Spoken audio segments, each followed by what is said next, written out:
अब हम जो पढ़ने वाले हैं आज के लेक्चर के अंदर वो है रिलेटिव मोशन। ठीक है, रिलेटिव मोशन का मतलब ये होता है कि भाई सबसे छोटा एग्जांपल मैं तुम्हें दे देता हूँ। तुम कभी भी ऐसा तो कर ही होगी, तुम कार के अंदर जा रहे होंगे, तो ये कार नंबर 1 है, ये कार नंबर 2 है, और तुम अपने हिसाब से दूसरी कार को देख रहे होंगे, हाँ या ना। तो तुमने देखा होगा भाई, अगर मैं इस तरफ जा रहा हूँ, मान लो मेरी कार आगे की तरफ जा रही है और कोई एक कार है जो पीछे की तरफ आ रही है, तो एकदम से मुझे ये जो दूसरी कार जो मेरी तरफ आ रही है उसकी वेलोसिटी जो होगी वो बहुत ही हाई महसूस होती है, एकदम से जूम करके वो निकल जाती है। कभी ये चीज तो महसूस करी होगी, है ना। अगर तुम लोगों ने कभी ट्रेन में सफर करा होगा तो कभी भी ये देखा होगा कि जो आती हुई ट्रेन होती है, ठीक है, बड़े जूम करके निकल जाती है, बड़ी तेजी से निकलती है। ठीक है, ये छोटी मोटी चीजें तुमने महसूस करी होंगी, यही रिलेटिव मोशन है। तुम अपने हिसाब से किसी दूसरे ऑब्जेक्ट के मोशन को कैसे डिफाइन करते हो, that is the relative motion. अब जैसे फॉर एग्जांपल यहाँ पर मैंने एक छोटा सा क्या है, एक इमेज रख रखी है, एक मीम रख रखा है, ठीक है। और यहाँ पर हमारे पास दो पर्सन है, पर्सन नंबर 1 है और पर्सन नंबर 2 है। पर्सन नंबर 1 के हिसाब से देखा जाए तो ये जो अक्षर है वो 6 है, और पर्सन नंबर 2 के हिसाब से ये जो अक्षर देखा जाए वो 9 है। अब मैं ये नहीं कह रहा कि पर्सन 1 गलत है या पर्सन 2 गलत है, मैं ये कह रहा हूँ कि बस उन दोनों के हिसाब से अक्षर अलग अलग है, ठीक है, और दोनों ही व्यक्ति अपनी जगह सही है। ये बात सही है, ठीक है। अब इस चीज का यूज हम कैसे करेंगे, यहाँ पर फिजिक्स के अंदर हम रिलेटिव मोशन का यूज करते हैं। क्यों करते हैं ये मैं तुम्हें बताता हूँ। ये हम इसलिए करते हैं, सबसे पहली और बहुत ही ऑब्वियस बात इसलिए है क्योंकि अगर तुम यूनिफॉर्मली एक्सेलरेटेड मोशन को लगाओगे इन वन डायमेंशन, और वो भी कॉम्प्लेक्स सिचुएशन में जिसमें दो दो चीजें मूव कर रही हैं, ठीक है, तो उसमें क्या होगा कि तुम्हारी जो प्रॉब्लम स्टेटमेंट है वो इतनी ज्यादा हार्ड हो जाएगी कि तुम कर नहीं पाओगे। ये पहली चीज हो गई। दूसरी चीज, अगर तुम मेरे जैसे आलसी व्यक्ति हो, तुम चाहते हो कि भाई मेरे को आंसर 10 पेज में ना करके एक लाइन के अंदर आंसर निकालना है, तरीके से आंसर निकालना है, आंसर भी सही आ जाए, ज्यादा मेहनत भी ना लगे, पेज भी बर्बाद ना हो, तो तुम ये वाला मेथड यूज कर सकते हो। बहुत ही लॉजिकल मेथड है ये। और हम इसके ऊपर इसी सेशन के अंदर सारे के सारे सवाल करेंगे। तो ये जो पूरा सेशन है ये समझ लो ये पावर पैक्ड सेशन है। वन डायमेंशनल रिलेटिव मोशन में तुम्हें पढ़ाने वाला हूँ और ए टू जेड सब कुछ पढ़ाऊंगा इसके अंदर, ए टू जेड सब कुछ। इसे हम करते कैसे हैं वो मैं बेसिक एनालॉजी तुम्हें बता देता हूँ। मान लो तुम्हारे पास ये तुम्हारा एक्स वाई एक्सिस सिस्टम है, ये एक्स है ये वाई है। यहाँ हमारे पास दो कार है, कार नंबर ए और ये कार नंबर बी, ये दो कार है। ये car with respect to origin अगर देखा जाए, ओरिजिन से, विद रिस्पेक्ट टू ओरिजिन का मतलब है ओरिजिन से ये कार कितनी दूरी पर है। मान लो ये एक्स ए दूरी पर है और ये कार कितनी दूरी पर है, ये एक्स बी दूरी पर है। अब यहाँ पर हम कुछ शब्दों का इस्तेमाल करेंगे। क्या करेंगे, कुछ शब्दों का इस्तेमाल करेंगे, जैसे displacement of car B with respect to A. ध्यान से समझना इस चीज का मतलब क्या है। Displacement of car B with respect to A. जब भी तुम ये चीज देखो फिजिक्स के अंदर, विद रिस्पेक्ट टू का मतलब होता है माइनस। मैं एक सिंपल लेमन लैंग्वेज में तुम्हें सिखा रहा हूँ कि तुम्हें आगे जाकर ना इतना ज्यादा सोचने की जरूरत ना पड़े। अगर कोई कह दे ना विद रिस्पेक्ट टू मतलब माइनस, तो displacement of car B with respect to A का मतलब हुआ displacement of car B minus displacement of car A. इसका ये मतलब हुआ। ये माइनस का मतलब क्या होता है, विद रिस्पेक्ट टू। तो यार दो लेटर्स के बीच में, बी और ए के बीच में क्या लगा रखा है मैंने, विद रिस्पेक्ट टू, तो बी माइनस ए। यहाँ तक बात समझ आई। और ये जानकारी मैं इसलिए दे रहा हूँ ताकि मैं तुम्हारे लिए कोर्स आसान बना पाऊँ। ऐसा कुछ नहीं होता वैसे, सच बात बोलूँ तो कभी तुम जाओ और किसी और फैकल्टी को बोलो कि जी सर अनमोल सर ने तो ऐसा बोला है, ठीक है, ये सिर्फ तुम बच्चे हो इसलिए समझाया जा रहा है। आप बात समझने की कोशिश करिएगा। यहाँ तक ये बात समझ आई। अब मैंने क्या करा, ये जो एक्स बी ए मेरे पास मौजूद है, relative displacement of B with respect to A, मैंने इसे लिखा x B minus x A. अब ये x B minus x A का मतलब क्या है, इसका मतलब है displacement of B with respect to ground frame of reference and displacement of A with respect to ground frame of reference. अब ये ग्राउंड फ्रेम ऑफ रेफरेंस क्या है, इट इज एब्सोल्यूट फ्रेम। क्या है ये, एब्सोल्यूट फ्रेम। एक ऐसा absolute frame जो कि रेस्ट पर हो, हमेशा किस पर हो, रेस्ट पर हो। ये बात समझने की कोशिश करिएगा। यहाँ पर एक्स बी ए में बी या ए, इन दोनों में से दोनों फ्रेम भी मूव कर सकते हैं, एक फ्रेम भी मूव कर सकता है, या तो बी भी मूव कर सकता है या ए भी मूव कर सकता है, दोनों मूव कर सकते हैं। लेकिन जब आप यहाँ पर B with respect to ground या A with respect to ground लिखेंगे तो ये जो ग्राउंड फ्रेम है ना, ज्यादातर हम इसे कैसा लेते हैं, हम इसे मानते हैं कि एब्सोल्यूट रेस्ट पर है। अब ये जरूरी नहीं है कि एब्सोल्यूट रेस्ट पर ही हो। क्यों? सवाल है क्यों? क्यों सर ये एब्सोल्यूट रेस्ट पर नहीं हो सकता? भाई धरती भी तो मूव ही कर रही है। अब मान लो जैसे मैं बैठा हूँ, मैं कह रहा हूँ कि मेरे हिसाब से जो मेरे सामने वाली टेबल है या जो कंप्यूटर है वो पड़ा है, बस रेस्ट पर पड़ा है ना। अब मैं और मेरी टेबल दोनों धरती पर है, तो मेरे हिसाब से मेरी टेबल क्या है, रेस्ट पर है। लेकिन अगर कोई व्यक्ति मार्स पर बैठा हुआ है ना, कोई एलियन है मार्स पर बैठा हुआ है और वो स्पेसिफिकली मुझे देख रहा है, ठीक है, तो वो कहेगा अबे पागल व्यक्ति है ये यार, ये भी मूव कर रहा है, इसकी टेबल भी मूव कर रही है और ये कह रहा है कि ये यहाँ पर आराम से बैठा हुआ है। आप बात समझ रहे हैं? तो अब यहाँ पर मेन बात ये आई, मैंने ये जो ग्राउंड लिया है ये धरती का ग्राउंड लिया है। भले ही धरती मूव कर रही है लेकिन मैं ये मानकर चल रहा हूँ कि मेरी धरती एब्सोल्यूट रेस्ट पर है। तो ये एक ऐसा फ्रेम है जो एब्सोल्यूट रेस्ट पर रहेगा। हाँ, कई क्वेश्चंस के अंदर ये फ्रेम मूव भी कर सकता है, बिल्कुल कर सकता है ना। आईआईटी एडवांस के अंदर वो लोग कोई आसान सा क्वेश्चन तो कभी देते नहीं है, उन्हें पता ही है कि जिंदगी को मतलब झंड कैसे बनाना है। तो वो लोग हमेशा याद रखिएगा तुम्हारा ग्राउंड फ्रेम ऑफ रेफरेंस को भी मूव कर सकते हैं, उन लोगों से बचकर रहना है। ये सबसे पहली चीज है। हमें ये समझकर नहीं रखना कि जैसा किताबों में लिख दिया या किसी ने बता दिया कि हाँ ये होगा तो होगा, ये कभी मत समझना, ठीक है।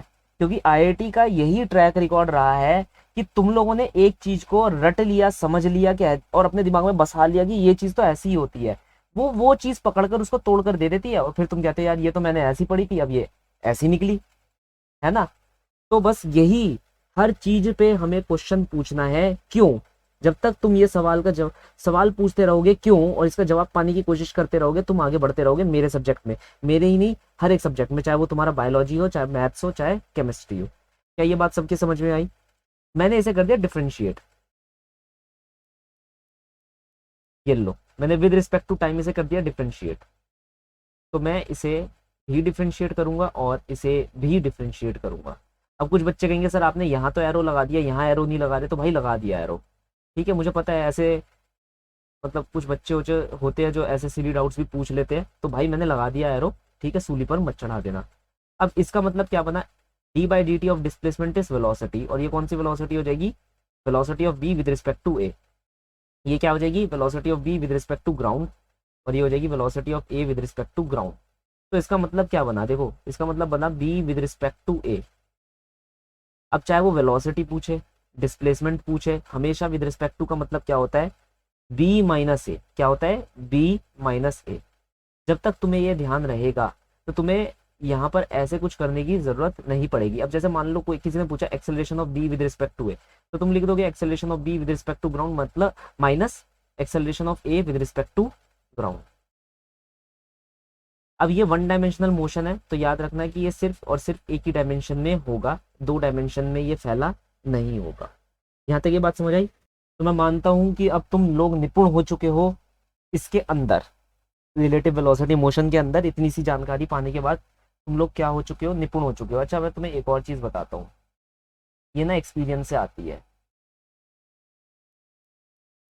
एक्सपीरियंस से मेरा मतलब है जैसे मान लो एक रिवर है, क्या है, रिवर है, और रिवर क्या है, स्टेशनरी है। स्टेशनरी ये मैं अभी इसलिए लिखवा रहा हूँ क्योंकि इसके लिए मैं सवाल करवाऊंगा। सवाल आगे टू डायमेंशनल मोशन में भी हो सकता है, वन डायमेंशनल मोशन में भी हो सकता है, मुझे नहीं पता सच में, या तुम्हारे अपने रिस्पेक्टिव इंस्टीट्यूट्स इन सवालों को पूछ सकते हैं और ये सवाल तुम्हारे को अदर बुक्स में भी मिल जाएंगे। लेकिन इनको करते वक्त हमेशा ये कुछ नोट्स हैं जो तुम्हारे ध्यान में होने चाहिए। सबसे पहली चीज क्या है, मान लो रिवर स्टेशनरी है, या मान लो एक्सेलरेटर प्रॉब्लम है, वो नहीं होती सीढ़ियाँ जो ऊपर की तरफ चलती है मेट्रो स्टेशन पर, आप लोगों ने देखी होंगी मॉल या मेट्रो स्टेशन पर होती है वो सीढ़ियाँ जो अपने आप चल रही होती है, स्वचालित सीढ़ियाँ, ठीक है, आलसी लोग इन्हीं का इस्तेमाल करते हैं। तो ये वो उन सीढ़ियों की मैं बात कर रहा हूँ। अब मान लो क्वेश्चन में दे दिया, कह दिया कि देर इज अ मैन, वहां पर एक आदमी है, there is a man who is swimming with velocity x in still river. ध्यान से समझना इस स्टेटमेंट को, ये बहुत ही ज्यादा इंपॉर्टेंट स्टेटमेंट है। ये इतनी ज्यादा इंपॉर्टेंट स्टेटमेंट है कि इससे ज्यादा इंपॉर्टेंट तुम्हारे को कुछ देखने को नहीं मिलेगा। There is a man who is swimming with velocity x in the still river. ये एक स्टेटमेंट उसने दे दी, या फिर कह दिया there is a man who is, मतलब जो इस सीढ़ियों पर ना चढ़ रहा है, ठीक है, who is going up the staircase which is stationary, which is stationary at first with velocity y। दोनों जगह मैं अलग अलग एग्जांपल ले रहा हूँ, स्टेटमेंट लिखी है, स्पेलिंग्स के ऊपर मत जाना, ठीक है। मेरी स्पेलिंग्स ये समझ लो बिल्कुल खराब है। स्पेलिंग्स में जब भी एग्जाम होता था, ये समझ लो लोगों के 10 में से 1 आते थे, तो मैं पहला ऐसा व्यक्ति होता था जिसके 10 में से 0 आ रहे होते थे। और मैं इस बात में कोई शर्म भी नहीं मानता, ना ये मेरी मातृभाषा है, इंग्लिश मेरी मातृभाषा नहीं है, तो उसमें चाहे स्पेलिंग गलत हो, ग्रामर गलत हो, उस चीज़ पर ध्यान मत देना। मेन इस चीज़ पर ध्यान दो कि यार मैंने लिखा है there is a man who is swimming with a velocity x in still water. इस स्टेटमेंट का मतलब है velocity of man with respect to river. ये बात समझ आई? ये इसका एक्चुअल मीनिंग है। सिमिलरली इसका सेकंड स्टेटमेंट का there is a man who is swimming, oh sorry who is swimming क्या, there is a man who is going up on the staircase which is stationary at first with a velocity y। एक आदमी stair case के ऊपर जा रहा है, जो stair case चल सकता है, एक्सेलरेटर कुछ कहते हैं इसे, ठीक है। तो ये जो भी इसे कहते हैं, जो ये चल सकता है, ठीक है, ये चल सकता है। तो आदमी इसके ऊपर जा रहा है, लेकिन कब जा रहा है, जब ये स्टेशनरी है। तो इसके ऊपर हमें लिखना है velocity of man with respect to this staircase. यहाँ तक बात समझ आई? ये वेलोसिटी मैन की ग्राउंड के हिसाब से नहीं होगी, याद रखना। ये फिर से मैं बोल रहा हूँ, ये वेलोसिटी मैन की ग्राउंड के हिसाब से नहीं होगी, या तो ये रिवर या ये सीढ़ियों के हिसाब से होगी। ये सबसे इंपॉर्टेंट बात मैंने लिखी है, ये सिर्फ तुम्हें तभी आएगी जब तुम क्वेश्चन सॉल्व करोगे और उसमें आंसर गलत करोगे और फिर सवाल पूछोगे कि यार ये चीज़ तो फैकल्टी ने कभी पढ़ाई ही नहीं है। भाई ये चीज़ें हमें याद रखनी है, क्योंकि वो क्वेश्चन बनाने वाला ऐसे क्वेश्चन बनाकर देता है और उसमें हमें ये मानकर चलना होता है, इसमें मैं तुम्हारी कोई मदद नहीं कर सकता। इसमें तुम ये नहीं पूछ सकते सर ये क्यों हो रहा है, ठीक है। इस ऐसे क्वेश्चनों में तुम ये नहीं पूछ सकते कि सर ये क्यों हो रहा है। ये हो रहा है, वैसे मैं बता देता हूँ चलो क्यों हो रहा है, अगर तुमने पूछा ही है, ठीक है। ये इसलिए हो रहा है क्योंकि हम यहाँ रिवर की बात कर रहे हैं, और जब आदमी रिवर के अंदर तैर रहा है और रिवर स्टेशनरी है, तो अभी भी हम आदमी के लिए हमने स्पेसिफाई कर दिया कि देखो वो तैर तो रहा है लेकिन स्टिल रिवर के अंदर तैर रहा है। तो यहाँ रिवर स्टेशनरी होने के कारण हम यहाँ वेलोसिटी ऑफ मैन रिवर के हिसाब से ही बता रहे हैं। मतलब हम रिवर के ऊपर बैठ गए, रिवर में बैठ गए और फिर हम देख रहे हैं आदमी को कि आदमी तैर कैसे रहा है। अब बात समझ आई? इस केस के अंदर हम स्टेयर केस पर बैठ गए और फिर देख रहे हैं ये आदमी चल कैसे रहा है। तो इसलिए इस क्यों का जवाब क्या है कि हम उस सिस्टम के अंदर उतर कर आ गए हैं, उस सिस्टम के अंदर घुस चुके हैं और फिर हम उस पार्टिकल के मोशन को क्या है रीड आउट कर रहे हैं। तो ये क्यों का आंसर है तुम्हारे, मैंने फिर भी बता दिया, देख लो, ठीक है, वरना बताता नहीं मैं। तो ये चीज है, मगर ये चीज क्या है तुम्हें याद रखनी है। Is that clear? क्वेश्चन करना स्टार्ट करेंगे अब हम। बहुत ही सिंपल सा क्वेश्चन है ये सारे क्वेश्चन। मैं क्या कहता हूँ, एक बुक फॉलो करो, अच्छे से करो, एक बुक फॉलो करो, अच्छे से करो। अगर तुम एच सी वर्मा फॉलो कर रहे हो उसी को फॉलो करो, फिर कुछ और मत उठाओ। अगर तुम अरिहंत की PYQs फॉलो कर रहे हो उसी को करो, कुछ और मत उठाओ। अगर तुम सेंगेज कर रहे हो उसी को कर रहे हो, कुछ और मत उठाओ। अब तुम कहोगे सर अरे ऐसे कैसे बात कर दी यार आपने, मैं तो 10 बुकें उठाए बिना तो मैं बात ही नहीं करूंगा। मेरे को कोई फर्क नहीं पड़ता भाई, मुझे 1% का फर्क नहीं पड़ता, ठीक है। तुम करो बिल्कुल वही गलती करो जो 100 गधे और करते आ रहे हैं और तुम खच्चर बन जाओ, मुझे कोई फर्क नहीं पड़ता लिटरली इस चीज से। क्वेश्चन करें अब हम। A car A moves with a velocity 20 meter per second. Car B moves with a velocity 15 meter per second as follow. यहाँ तक बात समझ आई? Find the relative velocity of car B with respect to A. Simple सा question है, warm up question है। Car B की velocity क्या है हमारे पास, ये कार बी है, ये कार ए है। कार बी की वेलोसिटी है 15, कार ए की वेलोसिटी कितनी है 20। तो आंसर कितना आ जाएगा -5 मीटर पर सेकंड। इसका मतलब है ए पर बैठकर, इसका मतलब क्या है B with respect to A, ध्यान लिखना, B with respect to A.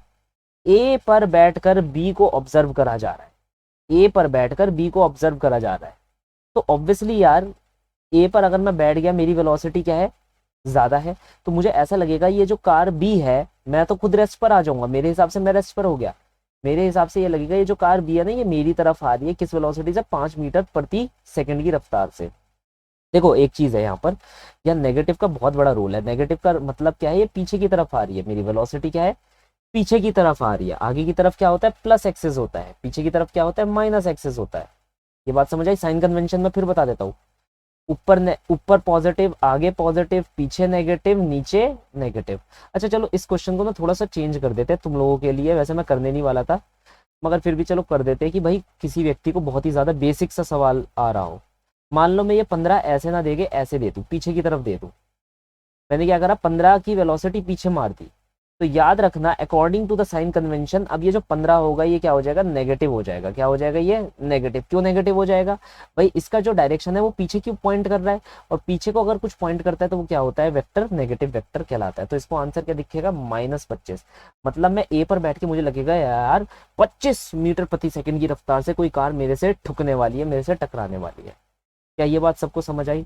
अब मैंने क्यों कहा ये एक बहुत ही अच्छी बुक है सेंगेज। तुम ये क्वेश्चन देखो, ये डायरेक्टली इरोडोव से इंस्पायर्ड क्वेश्चन है, ठीक है। जिस जिस व्यक्ति ने इरोडोव कर रखी होगी उसे ये बर्ड वाली प्रॉब्लम जरूर सामने आई होगी, जिसके अंदर वो बस ये पूछ रहा था कि ये बताओ कि बर्ड कितनी बार नंबर ऑफ टर्न्स मारेगा, ठीक है, वो एक बात अलग है। मैं यहाँ क्वेश्चन को डिफाइन कर देता हूँ। आपके पास दो कार है, एक कार इस तरफ जा रही है v1 वेलोसिटी से, एक ये कार है जो v2 वेलोसिटी से दूसरी कार की तरफ जा रही है। तो ये पहली कार है और ये दूसरी कार है, इन दोनों के बीच में क्या है, डिस्टेंस है हमारा d। A bird flies to and fro motion between the two car which move with a velocity v1 and v2 respectively as shown in the figure.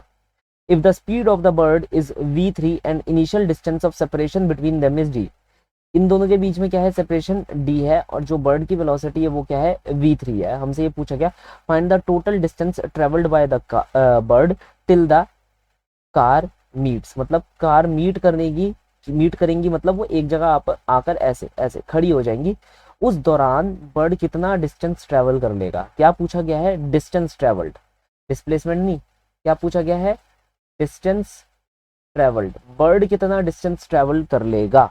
बहुत ही प्यारा क्वेश्चन। अब मैं तुम्हारे को थिंकिंग प्रोसेस बताता हूँ कुछ बच्चों का, जो कि गलत भी नहीं है, सही है, बिल्कुल सही है, ठीक है, गलत नहीं कहूंगा, लेकिन बहुत ही ज्यादा लंबा है। वो क्या करेंगे, वो कहेंगे यार मेरे बर्ड की कोई पोजीशन तो दे नहीं रखी, लेटेस्ट से मेरा बर्ड यहाँ से शुरू होगा, पहली कार्ड से पहले इससे शुरू होगा, पहली कार्ड से शुरू होगा या पहली कार से शुरू होगा, वो यहाँ तक जाएगा।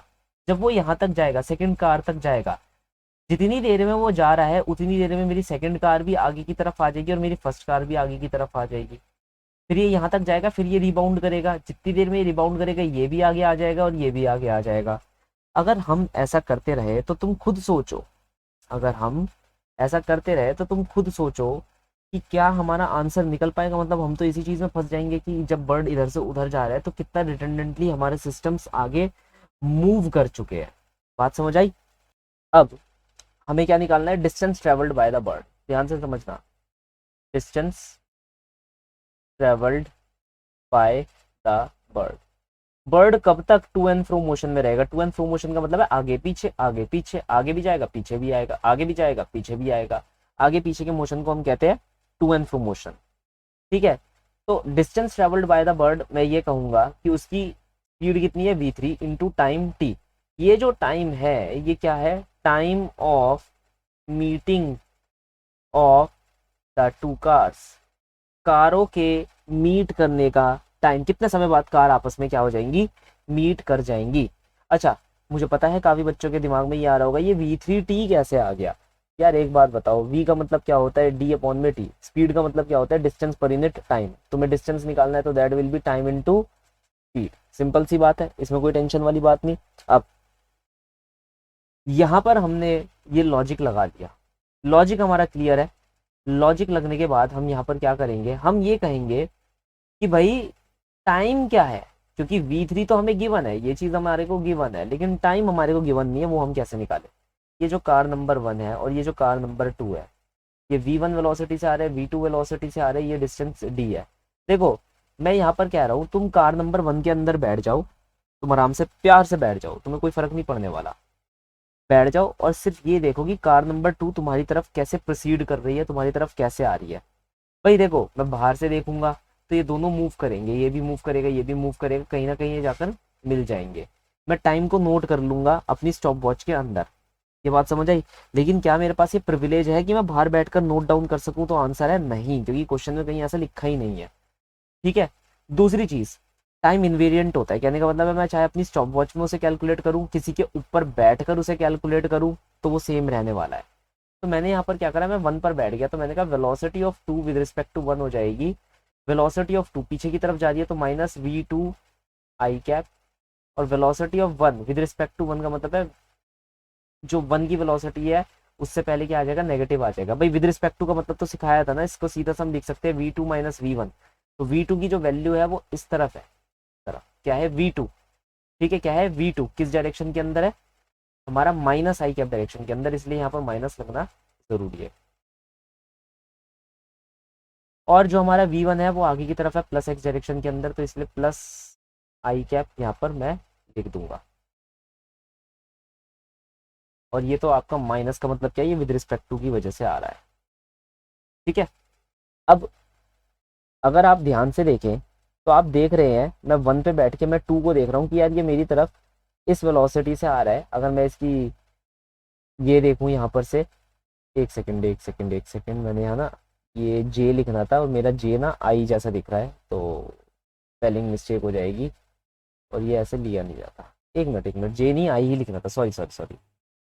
ठीक है, आई ही लिखना था, गलती से क्या बोले जा रहा हूँ भाई मैं, है ना। खैर, आई ही लिखना था। तो ये जो आंसर आ रहा है इसमें से आई क्या है, तुम्हें कॉमन ले लेना है।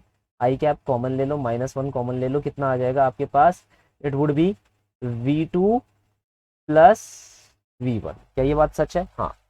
अब इसके अंदर -1 जो हुआ, -1 वो तो हो गया डायरेक्शन, क्या हो गया वो, डायरेक्शन। और v2 प्लस v1 जो हुआ वो हो गई स्पीड। क्यों? क्योंकि ये क्या है, मैग्नीट्यूड। ये क्या है, मैग्नीट्यूड ऑफ वेलोसिटी वेक्टर। और मैंने पहले ही बताया था कि जो वेलोसिटी वेक्टर होता है उसका मैग्नीट्यूड हम क्या कहते हैं, it is also known as speed, उसे स्पीड भी कहते हैं। ठीक है। तो अब अगर मैं यहाँ पर ध्यान से देखूं, मैं ये कह सकता हूँ कि ये जो कार होगी, जो दूसरी कार होगी, वो कितना डिस्टेंस ट्रेवल करके आ जाएगी, डी डिस्टेंस ट्रेवल करेगी। अगर मैं यहाँ पर ध्यान से लिखूं, मैं कहूँ रिलेटिव रिलेटिव डिस्टेंस, या कह लो displacement of 2 with respect to 1, relative displacement of 2 with respect to 1, तो वो कितनी होगी, हमारी होगी माइनस डी आई कैप। अब काफी सारे बच्चे इस पर नाराजगी जताएंगे और कहेंगे कि sir minus D I cap कैसे आया। ध्यान से समझना इस चीज को, बहुत ही ज्यादा ध्यान से। ये जो v2 है ये इस तरफ आएगा, मतलब उसकी डिस्प्लेसमेंट किस डायरेक्शन में होगी, इस डायरेक्शन में होगी। तुम्हें नहीं लगता हम ऐसे बनाते हैं, भाई पॉजिटिव ये है, ये नेगेटिव है, ऊपर पॉजिटिव है और नीचे नेगेटिव है, तो पीछे की तरफ इसकी डिस्प्लेसमेंट है तो वो कैसी होगी, नेगेटिव होगी। अब हम यहाँ पर अपना सारा फॉर्मूला लगा देंगे। क्या है, स्पीड हमारे पास गिवन है। ठीक है। अब हमें डिस्प्लेसमेंट से कोई मतलब नहीं है, हमें तो डिस्टेंस से मतलब है ना, तो आप डायरेक्टली यहाँ पर क्या ले सकते हैं, डिस्टेंस ले सकते हैं, इसका मॉडुलाई ले लीजिए, या फिर सिर्फ इसका न्यूमेरिकल डिजिट ले लीजिए अपॉन में टाइम टी। तो टी की वैल्यू कितनी आ जाएगी, डी अपॉन में v2 प्लस v1। तो इतने टाइम के अंदर ये दोनों आपस में टकरा जाएंगे या मीट करेंगे। ये जब समय हमारे पास निकल कर आ गया, हम क्योंकि समय तो इनवेरिएंट होता है, हम इसके अंदर लगा देंगे, तो हमारे पास डिस्टेंस की वैल्यू कितनी है, जो हमने यहाँ पर से टाइम निकाला, क्या है टाइम, डी अपॉन में v2 प्लस v1। और v, यहाँ पर v किसका है, हमारे उड़ने वाले पक्षी का, विच इज v। तो इतना डिस्टेंस वो बेचारा पक्षी कवर करेगा। तो इस सिंपल से सेकंड वार्म अप क्वेश्चन से हमारे पास क्या है, हमें यूज टू हो गया कि यार हमें इस फॉर्मूले का यूज कैसे करना है। अच्छा देखो, एक चीज और बताऊंगा, फॉर्मूले का बहुत ही ज्यादा ध्यान रखना डिस्प्लेसमेंट के मामले में, कि भाई कौन आगे जा रहा है और कौन पीछे आ रहा है। ये बात समझ आई? अब हम यहाँ पर करते हैं इस वाले क्वेश्चन को।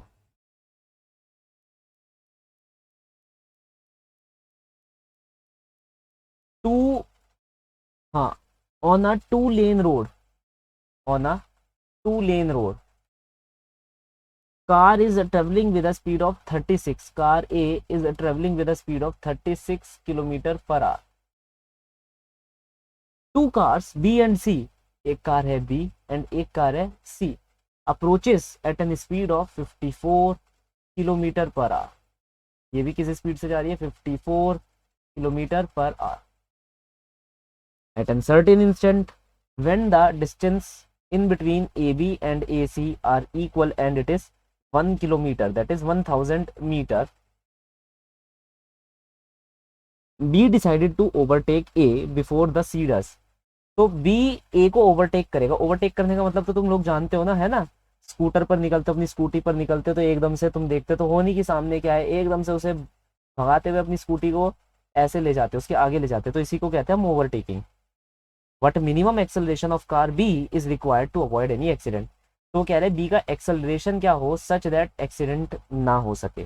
अब एक चीज ध्यान से समझना, एक्सीडेंट कब होगा, एक्सीडेंट तब होगा जब B और C दोनों A पर मिलेंगे, मतलब B इधर से आया C इधर से आया, दोनों टकरा गए और एक्सीडेंट हो जाएगा। अब B को अगर A पर आना है तो उसे C से पहले A पर आकर उसे ओवरटेक करते हुए आगे की तरफ निकल जाना है।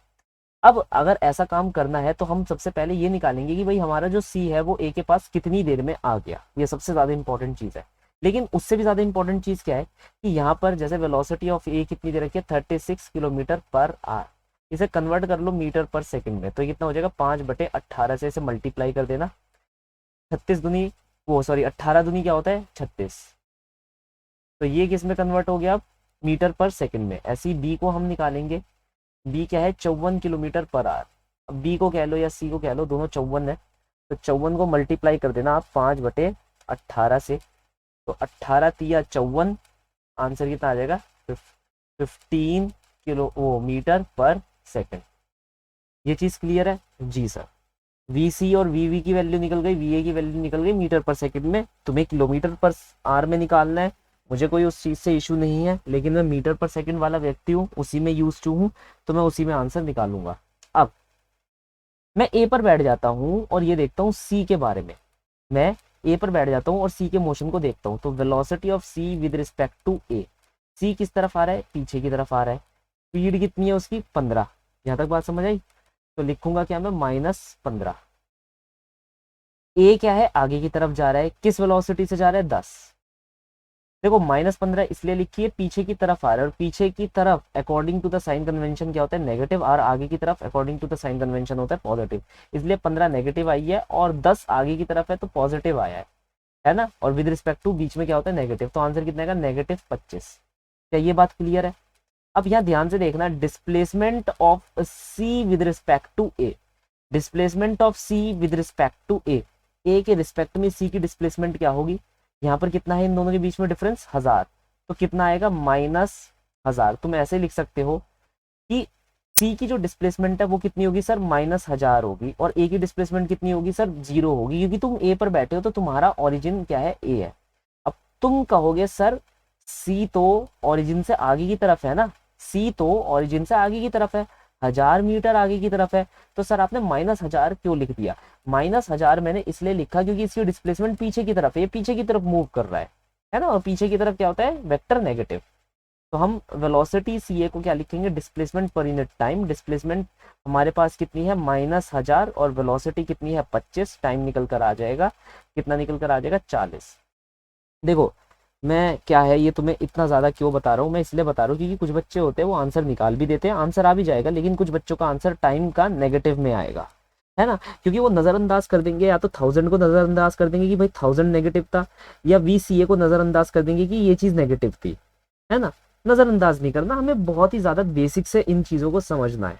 यहाँ तक ये बात समझ आई? ठीक है, अब हम यहाँ पर क्या करेंगे, हमें पता चल गया 40 सेकंड के अंदर जो सी होगा वो ए के पास आ जाएगा, कितना सेकंड के अंदर 40, तो यार जो हमारा बी होगा वो भी 40 सेकंड के अंदर ए के पास आना चाहिए और उसे ओवरटेक कर जाना चाहिए, अदरवाइज 40 सेकंड से या तो कम हो या 40 सेकंड से 40 सेकंड के आसपास बराबर हो, अदरवाइज कोलिजन हो जाएगा, मतलब एक्सीडेंट हो जाएगा। तो अगर हम यहाँ पर बी का मोशन देखें विद रिस्पेक्ट टू ए, इन दोनों के बीच में कितनी दूरी है 1000, इन दोनों के बीच में कितनी दूरी है सर 1000, तो हम यहाँ देख रहे हैं displacement of B with respect to A कितनी होगी, +1000 माइनस 0 इक्वल टू +1000। तुम कहोगे सर +1000 कैसे यार, बी किस तरफ मूव कर रहा है, बी आगे की तरफ मूव कर रहा है।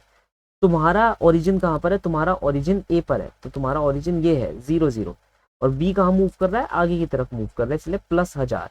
तुम इसे ऐसे भी लिख सकते हो +1000 आई कैप, लेकिन आई कैप सिर्फ डायरेक्शन बताएगा और हम यूनिडायरेक्शनल मोशन में है, तो यहाँ पर अभी आई कैप, जे कैप, के कैप इन सबका कोई मीनिंग नहीं बनता, क्योंकि तुम सिर्फ एक ही लीन, एक वन डायमेंशन में ही तो मोशन कर रहे हो। तो ये हमारे पास निकल कर आया। Velocity of B with respect to A निकालूंगा, तो वेलोसिटी ऑफ बी कितनी है, +15, आगे की तरफ जा रहा है, कहाँ, आगे की तरफ जा रहा है, इसलिए +15 माइनस जो ए है हमारा कहाँ जा रहा है, पीछे की तरफ जा रहा है, तो इसलिए ध्यान से देखना यहाँ पर हमारा ए जो है, सॉरी ए हमारा आगे की तरफ जा रहा है, sorry for that again my apologies. ए हमारा आगे की तरफ जा रहा है, ए हमारा आगे की तरफ जा रहा है, तो क्या हो जाएगा उसका +10, तो 15 minus 10, B with respect to A, B with respect to A, B with respect to A, with respect to मतलब माइनस, तो +15 क्यों आई, आगे की तरफ जा रही है, +10 क्यों आई, आगे की तरफ जा रही है, ए की वेलोसिटी भी आगे की तरफ है, तो आंसर कितना निकल कर आया 5। तो एस बी ए मैं लिखूंगा velocity of B with respect to A into time plus half of acceleration of B with respect to A t square. मैं ये वाली इक्वेशन लगाऊंगा, क्यों लगाऊंगा, क्योंकि मुझे बी को एक्सेलरेट करवाना है, ए को एक्सेलरेट नहीं करवा रहा, बी को एक्सेलरेट करवा रहा हूँ। तो acceleration of B with respect to A कितना निकल कर आएगा, acceleration of B minus acceleration of A, acceleration of A तो हमारा 0, एक्सेलरेशन ऑफ बी हमें निकालना है। अब ये कितना आया हमारे पास सर, 1000 आया, ये कितना आया हमारे पास सर, ये आया हमारे पास 5, टाइम कितना निकल कर आया सर 40, 1/2। एक्सेलरेशन ऑफ बी हमने क्या माना है भाई, ए बी ए क्या हो जाएगा हमारा, ए बी के बराबर, और टाइम कितना है हमारा 40। अब देखो 1000 minus 5 of 20 equal to 1/2 into 40 square into A of B, ये कितना आ जाएगा हमारे पास 800। अब मैं इसे यार मैं एक लाइन में सॉल्व कर देता, लेकिन क्या है कि काफ़ी बच्चों को ना कैलकुलेशन प्रॉब्लम आ जाती है, ये मैंने देख लिया कि तुम लोग अपनी हिसाब से मतलब कभी भी खुद कैलकुलेशन नहीं करते। मैं 2 को ऊपर ले जाऊंगा यहाँ पर और 40 स्क्वायर को नीचे ले आऊंगा 80 के, तो ये कितना बना 800, 2 1600, 0 0 0 0, 8 दूनी 16, 2 से 2 कट गया, ठीक है, 2 से 2 कट गया, किस पर कटा 1 पर कटा, तो एक्सेलरेशन ऑफ बी कितना निकल कर आया 1, कितना निकल कर आया सर 1, किसमें मीटर पर सेकेंड स्क्वायर के अंदर। क्या ये चीज सबको क्लियर है, जी सर। क्या हमने आंसर निकाल दिया, जी सर। आगे मूव करें, कुछ और क्वेश्चन करते हैं, बहुत सारे क्वेश्चन है, तुम टेंशन मत लो यार, सारे अच्छे क्वेश्चन मैंने लिए हैं, वो सारे ही क्वेश्चन मैंने लिए हैं, देखो संगीत से भी, जो हर एक क्या तुम किसी भी अच्छे इंस्टीट्यूट को उठाकर देख लो, हर एक की बुकलेट के अंदर, मॉड्यूल के अंदर तुम्हें देखने को मिल जाएंगे, कोई भी ऐसा क्वेश्चन नहीं लिया जो आलतू फालतू का हो। हमसे क्या कहा जा रहा है, बहुत ही फेमस क्वेश्चन है यार ये तो, हमसे कहा जा रहा है कि आपके पास क्या है, एक बिल्डिंग है, कितनी लंबी बिल्डिंग है भाई, 150 मीटर लंबी बिल्डिंग है, इसकी ऊंचाई कितनी है हमारी 150 मीटर की ऊंचाई है। ऊपर से, बिल्डिंग के ऊपर से हमने क्या करा, एक बॉल को फेंका नीचे की तरफ, कितनी स्पीड से 20 मीटर पर सेकंड की, और नीचे से ऊपर एक बॉल को फेंका 30 मीटर प्रति सेकंड की रफ्तार से। क्या यहाँ तक बात सही है, क्लियर है, बिल्कुल सही है sir. Find the time after which the both ball will meet, किस समय बाद ये दोनों बॉलें मीट करेंगी, कितने समय बाद ये दोनों बॉलें मीट करेंगी। अच्छा देखो, मैं ये मानकर चला कि ये बॉल नीचे की तरफ आई, इसने कितना डिस्टेंस कवर करा S1, और ये बॉल ऊपर की तरफ गई, इसने कितना डिस्टेंस कवर करा, इसने S2 कवर अप करा। यहाँ तक बात समझ आई।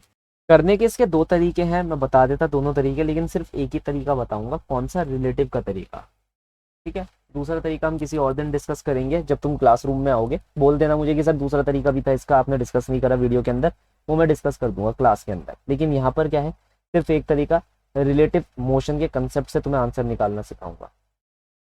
कैसे निकालना है भाई, किसी एक पर बैठ जाओ, मान लो ये ए है, मान लो ये बी है, तो मैंने कहा velocity of A with respect to B, A की वेलोसिटी बी के रिस्पेक्ट में, ए की क्या है -20, -20 क्यों, नीचे की तरफ है, बी की क्या है +30 ऊपर की तरफ है, कितना आंसर आएगा -50। Displacement of A with respect to B कितनी हो जाएगी, ये ऊपर की है, displacement of A with respect to B. अब इसकी जो डिस्प्लेसमेंट है ए की नीचे की तरफ हो रही है, तो कितनी होगी, -150, क्योंकि ए 150 मीटर ऊपर है। बी कहाँ पर है तुम्हारा, नीचे की तरफ ही है, और बी पर ही तुमने अपना ओरिजिन माना हुआ है क्योंकि तुम उसके रिस्पेक्ट में देख रहे हो, तो आंसर कितना आएगा, -150। एक्सेलरेशन दोनों का अगर देखा जाए तो दोनों मोशन अंडर द ग्रेविटी है, मानते हो नहीं मानते भाई, ये भी एक्सेलरेशन अंडर द ग्रेविटी गिर रही है और ये भी एक्सेलरेशन अंडर द ग्रेविटी गिर रही है। तो ए का एक्सेलरेशन भी क्या है, -g, और बी का एक्सेलरेशन भी क्या है, -g, है ना। अगर तुम्हें नहीं पता तो मोशन अंडर द ग्रेविटी एक बार लेक्चर जाकर मेरा वापस ले लो, तुम्हारे को पता चल जाएगा, ठीक है। और जिस अच्छे बच्चे को पता है उसको तो लेक्चर लेने की भी जरूरत नहीं है, वो जान सकता है, लेकिन फिर भी मैं उसे कहूंगा कि एक बार जाके लेक्चर वहां देखे, क्योंकि उसके अंदर बहुत ही ज्यादा इंपॉर्टेंट क्वेश्चन मैंने कवर अप करे हैं, है ना, नोट्स लो जाकर। तो मैं यहाँ पर कहूंगा acceleration of B with respect to, वो sorry, acceleration of A with respect to B, A का देख रहा हूँ विद रिस्पेक्ट टू बी, तो कितना हो जाएगा, -g माइनस जी, तो आंसर कितना आ जाएगा, 0। तो अगर यहाँ पर देखा जाए एक्सेलरेशन की वैल्यू क्या आ गई, रिलेटिव एक्सेलरेशन की वैल्यू आ गई 0। तो यहाँ पर यूनिफॉर्म मोशन चल रहा है, यूनिफॉर्म वेलोसिटी मोशन, मैं डायरेक्टली लिख सकता हूँ V A B equal to S A B upon में time T, velocity equal to displacement per unit time, velocity कितनी है हमारी यहाँ पर -50, डिस्प्लेसमेंट कितनी है -150, टाइम कितना है निकालना है सर, तो कितना आ जाएगा हमारे पास 150/50, तो आंसर कितना आ जाएगा 3 सेकेंड। तो 3 सेकंड बाद ये आपस में क्या कर जाएंगे, मीट कर जाएंगे। क्या यहाँ तक बात समझ आई। बाकी तुम दूसरा मोशन से भी निकाल सकते हो, दूसरे मेथड से भी निकाल सकते हो, मैं एक हिंट दे देता हूँ कैसे निकालना है। भाई ये टोटल क्या है 150, मान लो ये ऊपर की तरफ x चला, तो ये S1 कितना हो जाएगा 150 माइनस x, जितने समय में ये नीचे की तरफ आएगा उतने ही समय में ये ऊपर की तरफ जाएगा। तो याद रखना ये जो समय है वो सेम होने वाला है ना। तो एक इक्वेशन आप ऊपर के लिए लगाना, s is equal to u t plus half a t square की इक्वेशन, और एक इक्वेशन आप नीचे के लिए लगाना यहाँ पर s is equal to u t plus half a t square की इक्वेशन, इस वाले के लिए और एक इस वाले के लिए, इन दोनों के लिए लगाना। यहाँ पर टाइम क्या होगा, सेम होगा, मैंने बाकी बता दिया कि ये 150 माइनस एक्स होगा और ये कितना होगा x होगा। तुम्हारे पास दो वेरिएबल है x और t, तुम्हारे पास वेरिएबल हो जाएंगे, ठीक है। बाकी जो तुम्हें करना है तुम कर सकते हो, जैसे भी तुम्हें इसे मैथमेटिकली सॉल्व करना है तुम कर सकते हो, इससे फर्दर मैं नहीं बताने वाला, ये सिर्फ एक हिंट दे रहा हूँ। मैंने तुम्हें बता दिया कि हिंट से काम कैसे लेना है। तुम मतलब जो तुम्हें एक्सेलरेटेड मोशन की नॉर्मल इक्वेशंस है तुम उससे भी कर सकते हो, अदरवाइज तुम इस रिलेटिव मेथड से भी कर सकते हो, जो 2 लाइन में तुम्हारा आंसर निकाल कर दे देगा। उसका आंसर कितनी लाइन में निकलेगा, मिनिमम टू मिनिमम कम से कम 8-10 लाइन में। इसका आंसर कितनी लाइन में निकला, अगर एक कोई बहुत ही तेजी से कोई व्यक्ति सॉल्व कर रहा होता तो शायद 2 लाइन के अंदर ये आंसर निकल कर आ जाता। अब ये क्वेश्चन भी हमारा क्लियर हो गया, ठीक है। अब बोट वाले हमारे 2 क्वेश्चन रह गए, बस ये सारे क्वेश्चन हमारे क्लियर हो गए। इतने ही थे क्या ये क्वेश्चन, चलो देखता हूँ। खैर अब बोट वाला कंसेप्ट मैं तुम्हें करवाता हूँ, बोट वाला कंसेप्ट। अच्छा याद होगा तुम लोगों को 10th क्लास के अंदर सबने क्वाड्रेटिक इक्वेशन पढ़ा होगा, और क्वाड्रेटिक इक्वेशन पढ़ते पढ़ते क्या है वो एडिशनल एक्सरसाइज पर जरूर आया होगा, और एडिशनल एक्सरसाइज के अंदर बोटमैन या कह लो रिवरमैन प्रॉब्लम तुम्हें देखने को मिली होगी, जिसमें एक आदमी डाउन स्ट्रीम जा रहा होता है और एक आदमी अप स्ट्रीम जा रहा होता है ना। ये 10th क्लास का क्वेश्चन है, जो सोचो तुम्हारी 11th क्लास में पूछा जा रहा है, करवाया जा रहा है, और ये डायरेक्टली आईआईटी के अंदर भी आया हुआ है। क्यों आया हुआ है, क्योंकि ये सीबीएसई के अंदर कहीं ना कहीं मेंशन था। आईआईटी ये कभी नहीं कहता कि मैं वो चीज पूछूंगा जो बिल्कुल इस दुनिया से परे होगी या सीबीएसई से परे होगी, वो ये कहता है मैं सीबीएसई के अंतर्गत ही तुमसे पूछूंगा।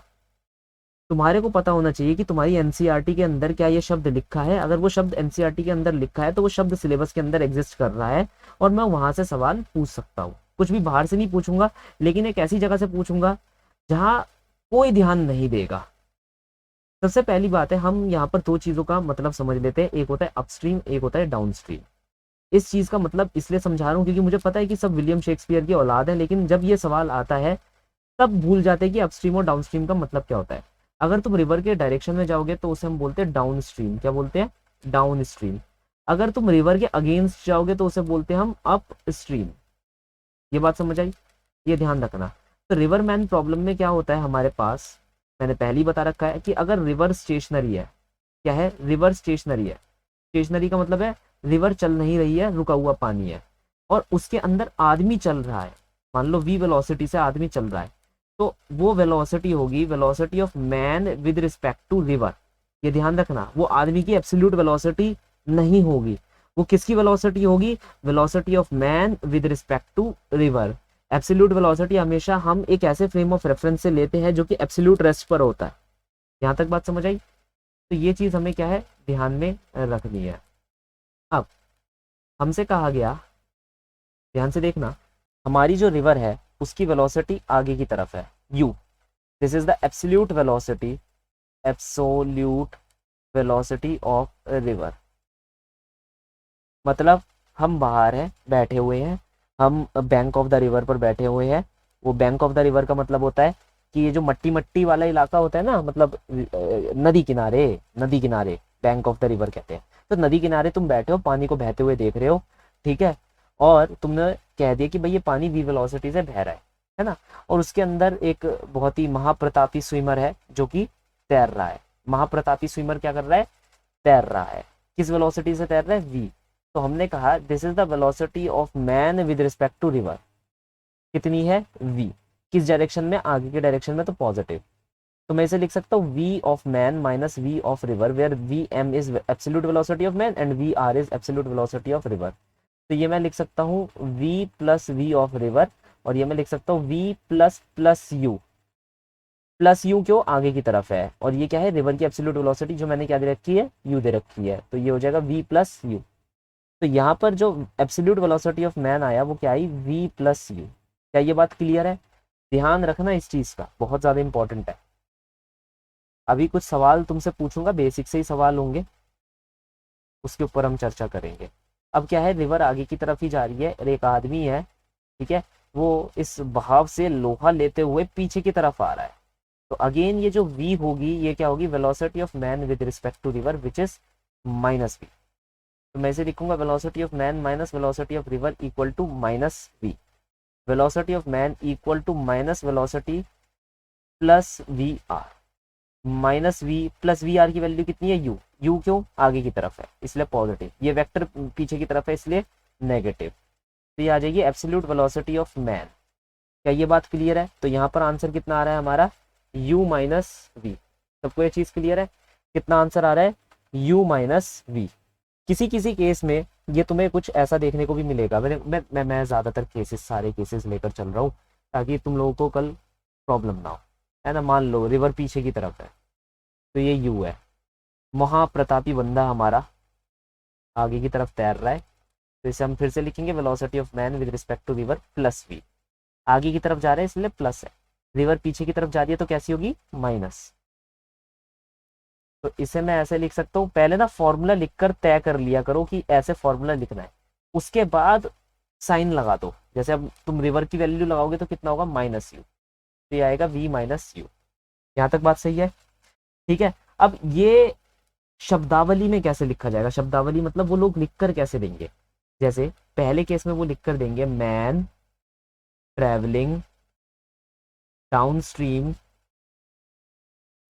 To river. Downstream to river का मतलब है वो रिवर के डायरेक्शन के अंदर चल रहा है, रिवर के डायरेक्शन के साथ चल रहा है। यहाँ पर इस केस 2 में क्या लिख कर देंगे? केस 2 में वो लिख कर देंगे man moving upstream to river. River के अगेंस्ट चल रहा है, अपस्ट्रीम का मतलब है रिवर का उल्टा चल रहा है, वो रिवर की वेलोसिटी के बिल्कुल उल्टा चल रहा है। ये जो दोनों केसेस मैंने यहाँ बताए हैं ये रिवर की वेलोसिटी के अपोजिट जाने वाले दो केसेस है। ओके माय डियर स्टूडेंट्स, शुरू करें? क्वेश्चन ले लें? क्वेश्चन, या ये दोनों क्वेश्चन कॉपी पेस्ट मार लेता हूँ वहीं पर, ठीक है। सबसे पहले हम करेंगे आसान वाला क्वेश्चन। इसमें से आसान वाला क्वेश्चन कौन सा है?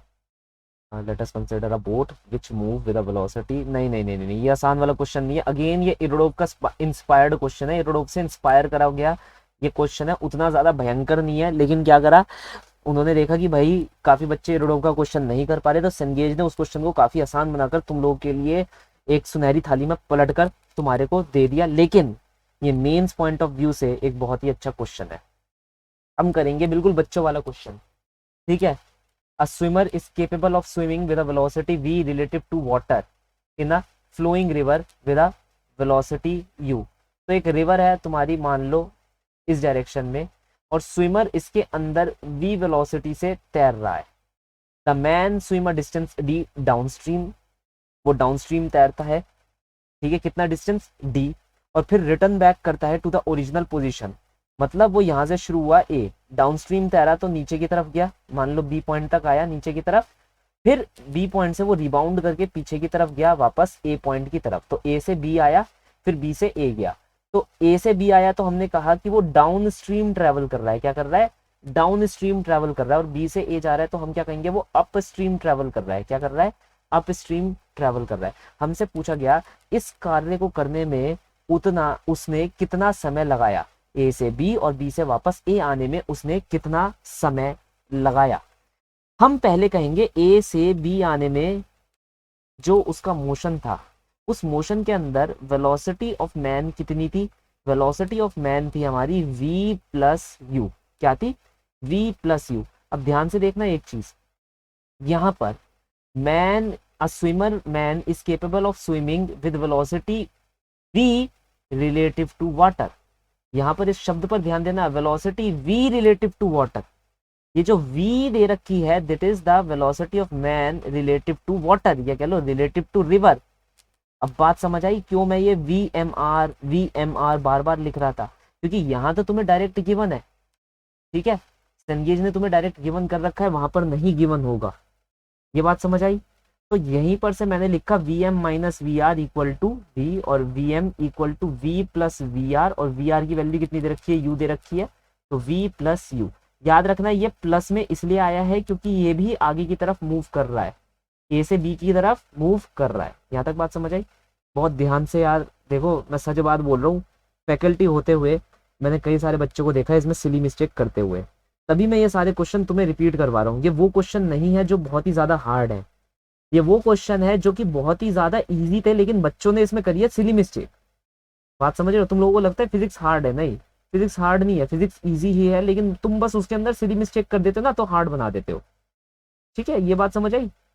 तो ये आया हमारे पास वेलोसिटी ऑफ मैन।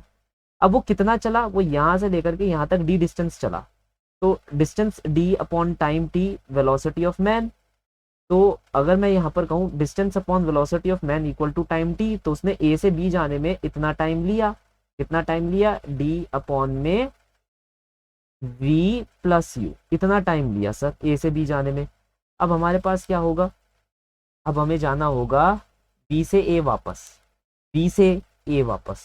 अब अगर बी से ए जाओगे तो अपस्ट्रीम जाओगे, अपस्ट्रीम में वेलोसिटी ऑफ मैन कितनी होती है, v माइनस यू। याद आया, नहीं याद आया तो मैं फिर से याद करवा देता हूँ, v m r equal to हमारे पास क्या होगी, वी एम आर। इस वक्त हमारा जो आदमी है, हमारा जो आदमी है वो ऊपर की तरफ जा रहा है, कहाँ जा रहा है, ऊपर की तरफ जा रहा है, तो नेगेटिव वी कितनी हो जाएगी, नेगेटिव वी।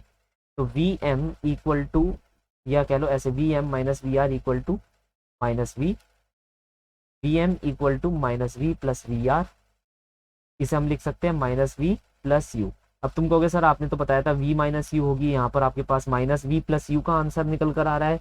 तो यार ये कोई फर्क नहीं पड़ता, ये सेम ही बात है, बस इसके अंदर क्या है, रिवर इस तरफ बह रही है, इस केस के अंदर जो सेकंड केस है इसमें रिवर ऐसे बह रही है, मेरे फर्स्ट केस के अंदर रिवर ऐसे बह रही है। तो इससे चौंक मत जाना, इससे कोई फर्क नहीं पड़ने वाला, क्योंकि at the end of the day तुम टाइम निकाल रहे हो, टाइम की वैल्यू नेगेटिव नहीं होती, ऑब्वियसली तुम उसका पॉजिटिव आंसर ही लोगे।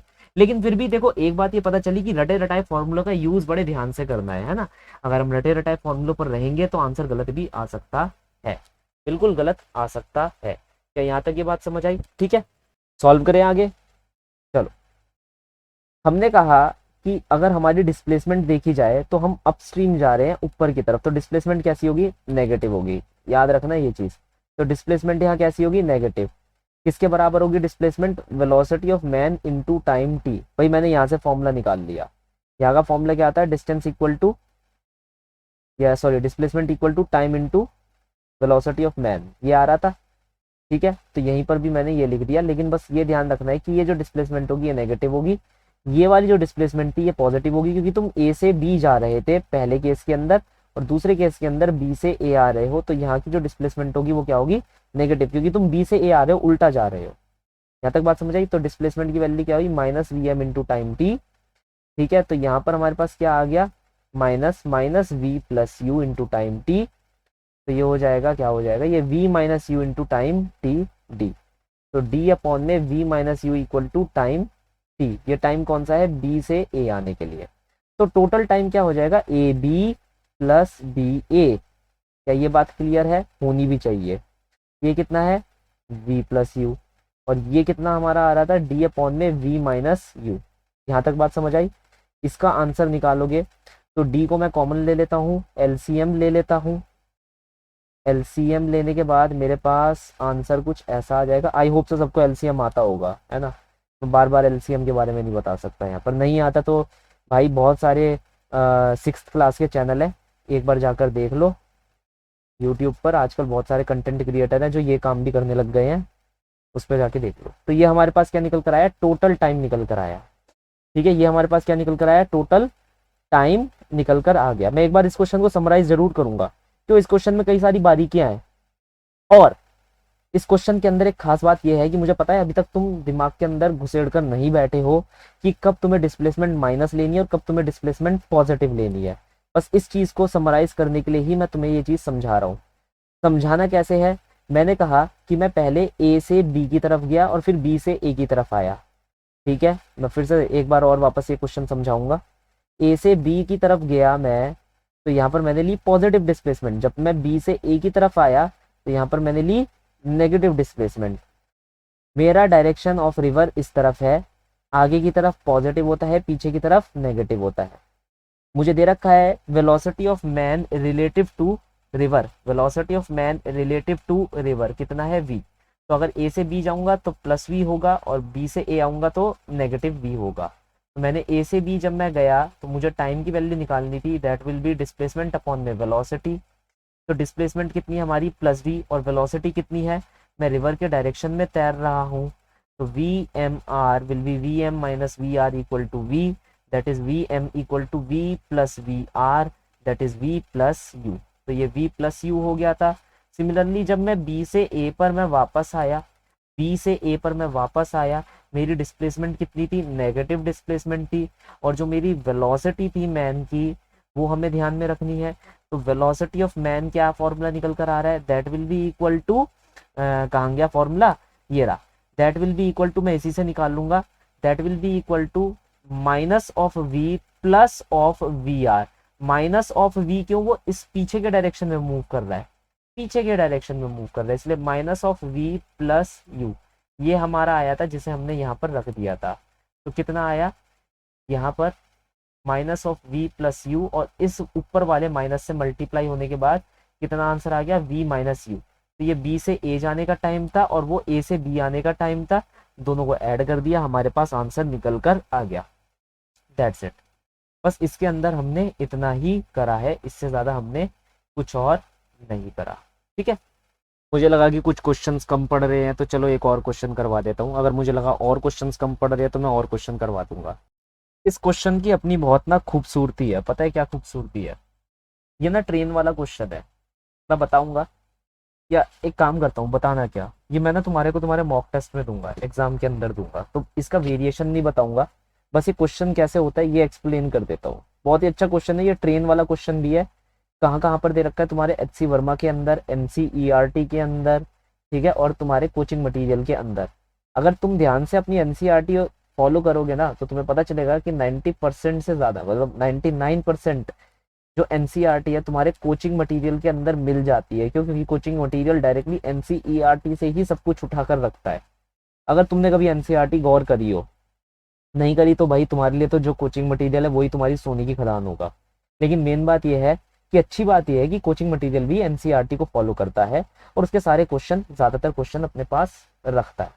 अब यहाँ पर हमारे पास क्या क्वेश्चन गिवन है, क्वेश्चन गिवन है कि a car travelling at 60 kilometre per our, एक कार ए है जो कि 60 किलोमीटर पर आवर पे ट्रेवल कर रही है। तो 60 किलोमीटर पर आवर को पहले मैं क्या करूंगा, 5/18 से मल्टीप्लाई करके इसे कन्वर्ट कर लूंगा मीटर पर सेकंड में। तो कार ए है जो इस वेलोसिटी से ट्रेवल कर रही है, और यहाँ पर एक कार बी है जिसकी वेलोसिटी क्या है, 42 किलोमीटर पर आवर। तो ये तुम्हारे कितना हो जाएगा, ये गया और ये भी गया, तो ये हो जाएगा 35/3 मीटर पर सेकंड। ठीक है, अपने आप कैलकुलेट कर लेना, कैलकुलेट मैं नहीं करने वाला। तो यहाँ पर हमारे पास कार ए और कार बी की वेलोसिटीज पता चल रही मीटर पर सेकंड में। हमसे क्या कहा जा रहा है, assuming that each car is 5 metre long, हर एक कार क्या है 5 मीटर लॉन्ग है, 5 मीटर लॉन्ग है। Find the time taken such that the car A overtakes the car B.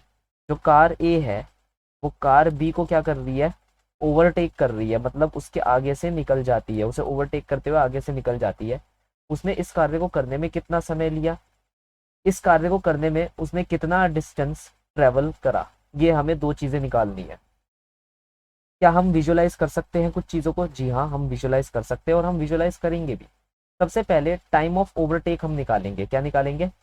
Time of overtake. और इसमें हमारे पास सबसे इंपॉर्टेंट है निकालना, मान लो ये हमारे पास है कार नंबर बी, ये हमारे पास है कार नंबर ए। तो ओवरटेकिंग के दौरान या ओवरटेकिंग की भी किसी भी क्वेश्चन के दौरान एक चीज याद रखना कि ओवरटेक तभी हो सकता है जब जो बॉडी ओवरटेक कर रही हो, मान लो कार बी को ओवरटेक कर रही है, कार ए कार बी को ओवरटेक कर रही है, तो कार बी का जो पीछे का हिस्सा होगा वो कंप्लीटली कार ए का जो पीछे का हिस्सा होगा वो कंप्लीटली कार बी के आगे के हिस्से को पिछाड़ता हुआ आगे निकल जाए। मैं अगेन ये एनालॉजी तुम्हें बताऊंगा। मैं कहूंगा अगर कार ए कार बी को ओवरटेक कर रही है, अगर कार ए कार बी को ओवरटेक कर रही है, तो जो कार ए का पीछे का हिस्सा हो वो कार बी के आगे के हिस्से से आगे आ जाए। फिर से, अगर कार ए कार बी को ओवरटेक कर रही है तो कार ए का पीछे का हिस्सा कार बी के आगे के हिस्से से आगे आ जाना चाहिए, तभी ओवरटेकिंग सफल होगी। क्या ये बात समझ आई? बिल्कुल समझ आई। तो इस कार्य को करते हुए जो कार ए का पीछे का हिस्सा है वो कितना डिस्टेंस ट्रेवल करता है, वो 5 मीटर अपने कवर करता है और 5 मीटर कार बी के कवर करता है। तो टोटल डिस्टेंस वो कितना कवर करता है? +10 कवर करता है। अब मैं यहाँ पर बी पर बैठ जाऊं और कार ए की वेलोसिटी को देखूं तो वो क्या हो जाएगा, V A minus V B. क्या यहाँ पर ये बात समझ आई? V A minus V B. A की वैल्यू कितनी है हमारी 50/3, बी की वैल्यू कितनी है हमारी 35/3। तो कितनी हो जाएगी 50/3 माइनस 35/3, 15/3, 5 दिया 15, तो कितनी हो जाएगी 5। तो velocity of A with respect to B कितनी निकल कर आई 5। क्या ये बात समझ आई? मतलब बी पर मैं बैठ गया, मैं बी पर ऐसे स्टेशनरी बैठ गया और मेरे लिए ये जो मेरी कार ए है, ये कार ए, मैं देखो बी पर बैठा हुआ हूँ और अब तुम्हें दिखाऊंगा कि रियल में ये मोशन हो कैसा रहा है। मैं बी पर बैठा हुआ और मेरे लिए कार ए मेरे को ऐसे निकल गई, मेरे आगे ऐसे निकल गई। फिर से, मैं बी पर बैठा हुआ और मेरे लिए कार ए ऐसे गुजर गई, मेरे पास से ऐसे गुजर गई। क्या ये बात समझ आई? अब मुझे क्या निकालना है? टाइम। टाइम का मतलब क्या होता है? Displacement per unit velocity. Displacement कितनी है 10, वेलोसिटी कितनी है 5, आंसर कितना आ जाएगा 2। यहाँ पर मैं एक चीज कहना चाहूंगा, याद रखना ओवरटेकिंग प्रॉब्लम के अंदर हम ये लेते हैं कि अनटिल अनलेस वो क्वेश्चन के अंदर ना दिया जाए। यहाँ पर हमारे को क्वेश्चन के अंदर ये नहीं दिया गया था कि कार ए और कार बी के बीच में कोई डिस्टेंस प्रेजेंट है। ये बात समझ आई? ये बहुत ही इंपॉर्टेंट चीज मैं बोल रहा हूँ, डिफॉल्ट केस में बोल रहा हूँ, डिफॉल्ट केस। तुम सोच रहे होंगे कि सर क्या कार ए और कार बी के बीच में इनिशियली कोई डिस्टेंस नहीं होगा, क्या वो दोनों एक दूसरे से कुछ डिस्टेंस अपार्ट नहीं होंगे? मैं ये नहीं कह रहा वो नहीं होंगे, it is a possibility, likelihood कि वो एक दूसरे से अपार्ट हो सकते हैं, लेकिन क्वेश्चन में इस वाले केस में, इस वाले क्वेश्चन के अंदर ये चीज मेंशन्ड नहीं है कि वो एक दूसरे से अपार्ट हैं।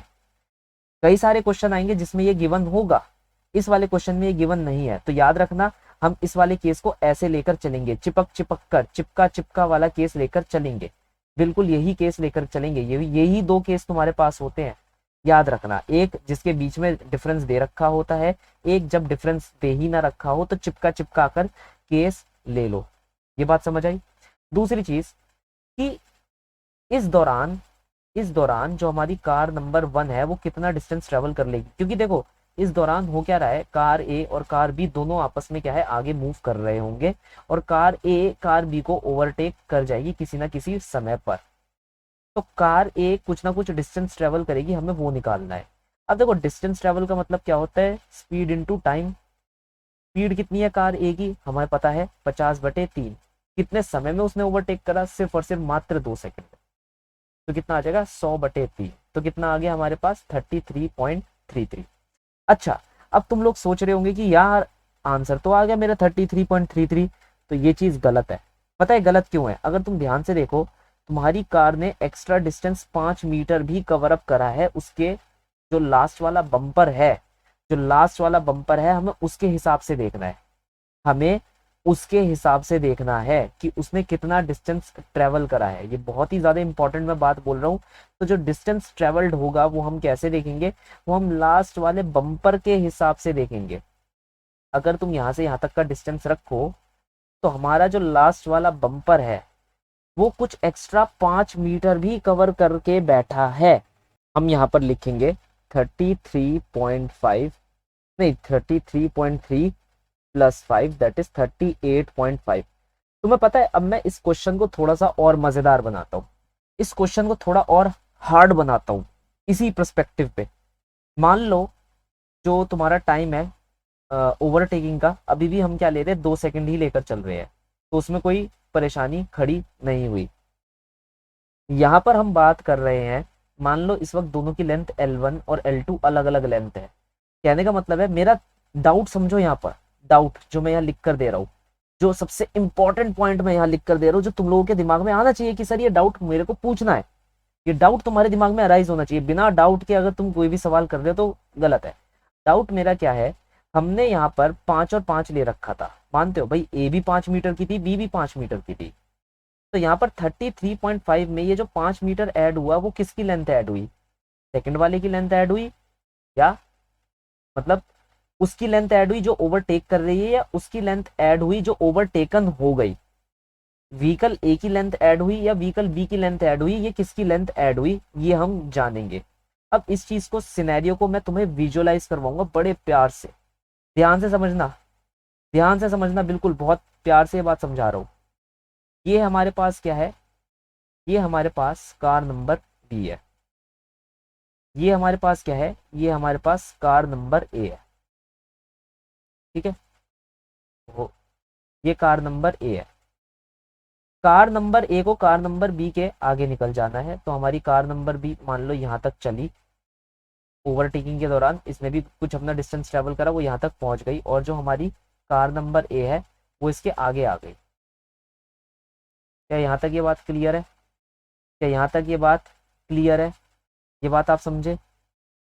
ठीक है, अब अगर हम यहाँ पर से ले इसके लास्ट वाले बम्पर को, इसको बम्पर को, ये जो बम्पर है ये यहाँ पर आ चुका है, देख रहे हैं आप, ये जो बम्पर है ये यहाँ पर आ चुका है। तो इस बम्पर ने कितना डिस्टेंस ट्रेवल करा? 5 ये ट्रेवल करा, प्लस जो हमारी कार नंबर बी है उसने यहाँ से लेकर के यहाँ तक कितना डिस्टेंस ट्रेवल करा? ठीक है, मतलब हमारी कार नंबर ए का यहाँ से लेकर के यहाँ तक का जो डिस्टेंस ट्रेवल हुआ, ये बात समझ आई? तो ये ध्यान से समझना, हमने बम्पर टू बम्पर का देखना है, मतलब लास्ट वाला ये जो हमारा बम्पर होगा ना, ये वाला जो बम्पर होगा, इसकी फाइनल पोजीशन कहाँ है? इसकी फाइनल पोजीशन है हमारी कार नंबर बी के बिल्कुल आगे। तो यहाँ से लेकर के यहाँ तक का ये जो टोटल डिस्टेंस होगा इसे हम गिन रहे हैं, ये टोटल डिस्टेंस को हम गिन रहे हैं। मैं फिर से एक और बार दोहराऊंगा ताकि तुम लोगों के अंदर ये बात समझ में आ जाए कि तुम्हें बम्पर टू बम्पर का डिस्टेंस देखना है।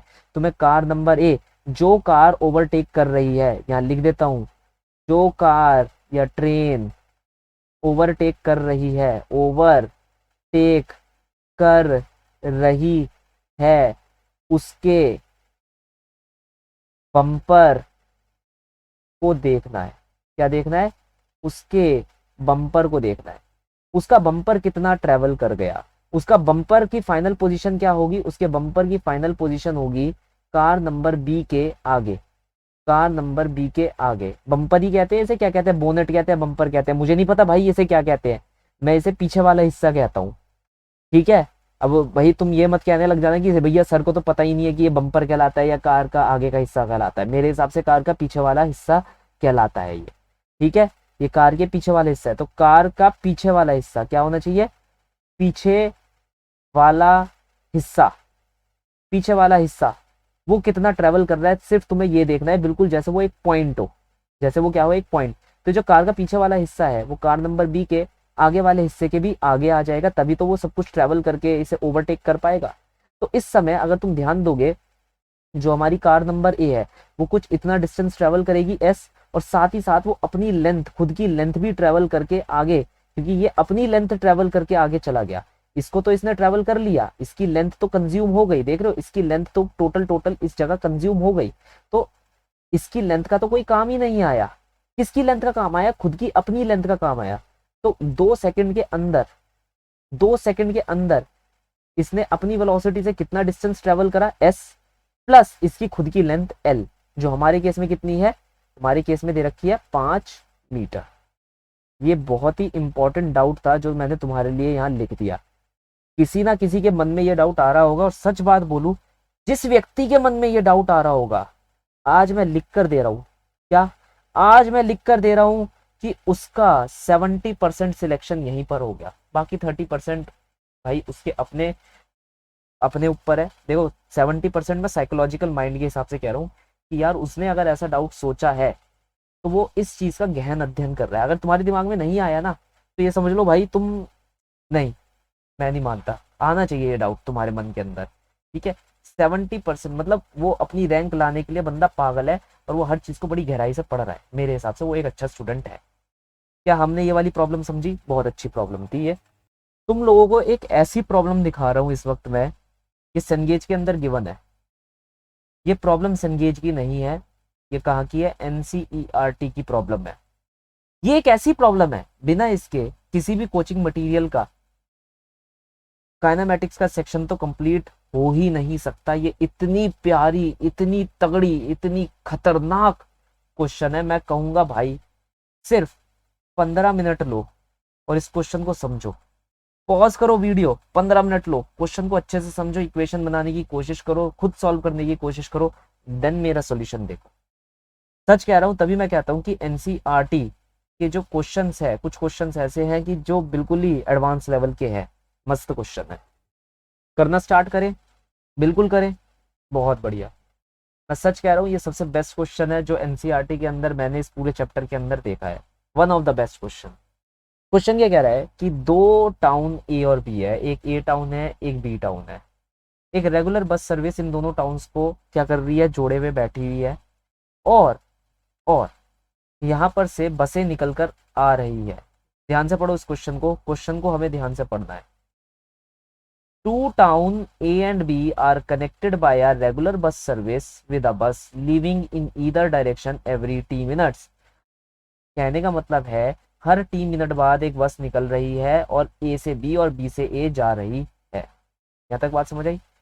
A man cycling with a speed of 20 kilometre per our. एक आदमी है जो कहीं ना कहीं है यहाँ पर, इसके बीच में, ये नहीं दे रखा कहाँ पर है वो बीच में, बस दे रखा है कि वो कहीं ना कहीं बीच में है। 20 किलोमीटर प्रति घंटे की रफ्तार से कहां से कहां जा रहा है? ए से बी जा रहा है।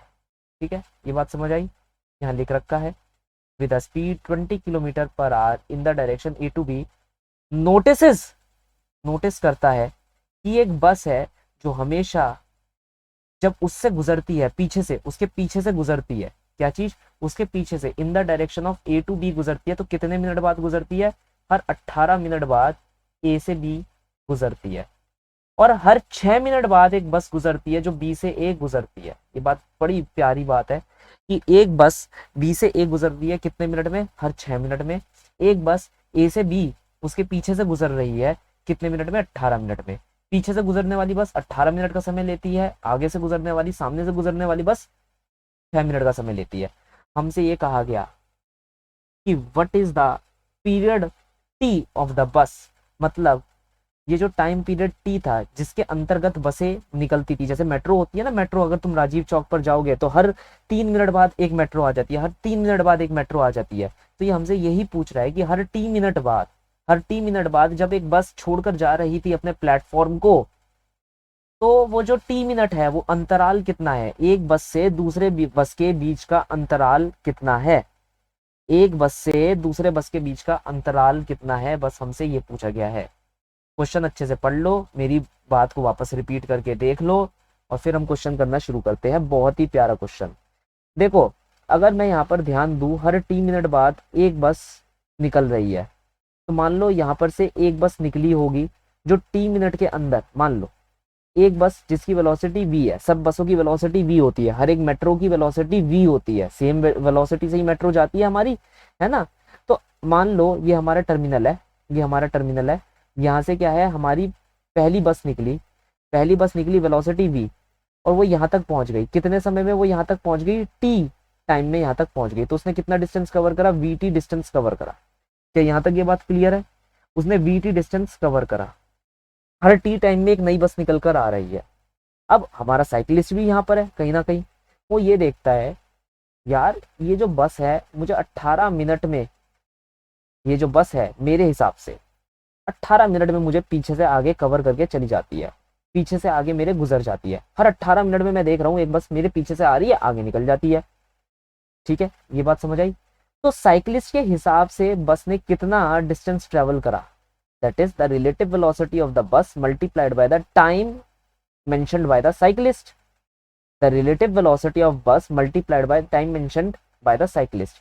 अब साइकिल भी आगे जा रही है, बस भी आगे जा रही है, तो relative velocity of bus with respect to cyclist into time t. Relative velocity of bus, bus की वेलोसिटी क्या है v, साइक्लिस्ट की वेलोसिटी क्या है 20। कितने मिनट में जा रही है बस, 18 मिनट में। मिनट को सेकंड्स में कन्वर्ट कर लेना या फिर मिनट को घंटे में भी कन्वर्ट कर लेना। तो अगर तुम्हें याद होगा तो एक घंटा क्या होता है 60 मिनट, तो एक मिनट कितना होता है हमारे पास 1/60 घंटा। तो ये मैंने घंटे में कन्वर्ट कर लिया, क्यों, क्योंकि मेरी यहाँ पर जो वेलोसिटी है वो किलोमीटर पर आवर के अंदर है, तो मैं पर आवर्स के अंदर ही काम करूंगा।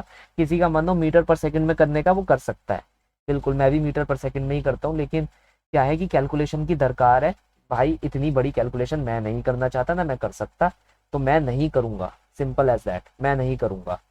ठीक है, अभी के लिए तो नहीं करूंगा, ये शायद मैं कैलकुलेशन छोड़ भी सकता हूँ। मैं यहाँ लॉजिक समझा रहा हूँ, इस क्वेश्चन का लॉजिक मेन है, कैलकुलेशन मेन नहीं है। क्या ये बात सबको क्लियर है? तो ये चीज हमें ध्यान रखनी है कि एक बस 18 मिनट के अंदर क्या कर रही है, हमारे साइकिलिस्ट को कवर करते हुए आगे की तरफ जा रही है, पीछे से आगे की तरफ जा रही है। ठीक है, तो साइकिलिस्ट के हिसाब से उसने इतना डिस्टेंस ट्रेवल करा होगा। ठीक है, तो v माइनस 20 18/60 ये किसके बराबर होना चाहिए, ये बराबर होना चाहिए vt के। तुम कहोगे सर vt के बराबर कैसे हो गया? अरे यार ध्यान से देखो, जो हमारा साइकिलिस्ट है, खुद सोचो, यहाँ पर ऐसा तो होगा नहीं कि साइकिलिस्ट इस पोजीशन पर होगा और यहाँ पर से ये जो बस है ये सिर्फ 2 बसें होंगी, ये कुछ ऐसा सिनेरियो होगा, बसों की पूरी एक लड़ लगी होगी और यहाँ हमारा साइकिलिस्ट होगा। तो हर 18 मिनट में उसे एक बस निकलती हुई दिखेगी। अभी बस नंबर 1 गई, फिर 18वें मिनट बाद बस नंबर 2 जाएगी, फिर 18वें मिनट बाद बस नंबर 3 जाएगी। तो बस के हिसाब से अगर हम यहाँ पर टाइम देखें, एक बस से दूसरे बस के बीच का जो टाइम होगा वो कितना होगा, टाइम टी, क्योंकि एक बस से दूसरे बस तभी निकल सकती है जब टाइम टी बीत जाएगा। जैसे मेट्रो है हर 3 मिनट बाद निकलती है, तो ऐसी बस भी टी मिनट बाद निकलेगी। तो हर एक बस के बीच में जो डिस्टेंस होगा वो वी होगा।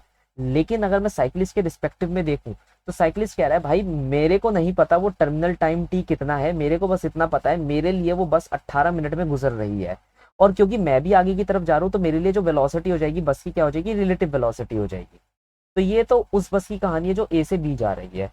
बी से ए जाने वाली बस की कहानी क्या होगी, सेम कहानी होगी, क्योंकि आगे से भी बी से ए की तरफ जो बस जाएगी वो भी हर टी मिनट में निकल रही है।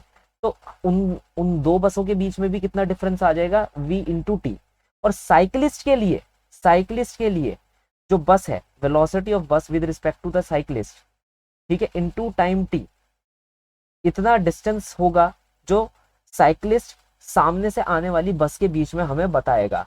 उसके हिसाब से जो बस सामने से आ रही है उन 2 बसों के बीच में इतना डिस्टेंस होगा, क्योंकि हर 6 मिनट बाद एक बस उसे गुजर कर निकल जाती है। तो वो हमसे कहेगा यार देखो जो सामने से आ रही है बस उसका जो एक से दूसरे बस के बीच में जो डिस्टेंस है वो इतना डिस्टेंस होगा, जहां पर टाइम कितना होगा 6 मिनट का होगा, तो 6/60 आवर्स का टाइम होगा। And velocity of bus with respect to cyclist हम यहाँ पर निकालेंगे।